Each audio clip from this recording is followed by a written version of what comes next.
Wakulima wa majani chai wamelalama kutokana na mapato duni ya bonasi ya majani yao, wakiitaka Wizara ya Kilimo kuhakikisha kuwa bei ya majani chai haishuki na kuwa mbolea inapatikana kwa urahisi kwa wakulima ili kuongeza mapato yao. Veronica David anaarifu. Ni katika mkutano wa wakulima eneo la Kiharu ambapo wanasikitikia malipo duni ya bonasi ya majani chai iliyopungua na takriban shilingi 16 kwa kilo. Hatukufaidika kwa maana hata madeni tuko na madeni zaidi huko kwa bank.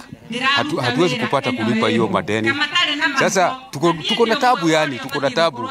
Majani tunachuna vizuri na pesa ikikuja inakuja pesa kidogo sana. Huku wakulima hawa wakiomba Wizara ya Kilimo kuhakikisha kuwa bei ya majani haipungui kutoka mwaka mmoja hadi mwingine, kwani kupungua kwa mapato hayo kuna tatiza kulipa mikopo waliochukua ili kufanyia ukulima pamoja na kupata fedha za kujikimu kimaisha. What I would urge the Ministry of Agriculture is to stabilize this sector, because a difference of a kilo of tea from between last year and this year has been like 15 to 17 shillings. In fact, in Murang'a County, we have some who have received maybe 31, others 29. They are affected because most of them usually have commitments, and even in our institution, they had taken loans based on their performance of the previous years. There is a great opportunity of marketing our tea even better and making sure that our tea is fetching proper market prices in the global market.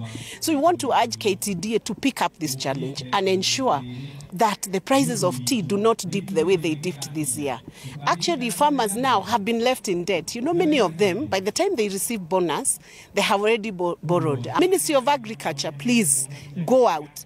Ministry of Tourism, partner with Ministry of Agriculture. As you market Kenya, let's market our tea. Wakulima hawa wanalalamikia ukosefu wa mbolea ambayo inadhuru mapato yao. Wanazidi kuomba Wizara ya Kilimo kuhakikisha kuwa wanapata mbolea. Hatuna mbolea hadi wakati wa saa hii, na mvua inaenda chini.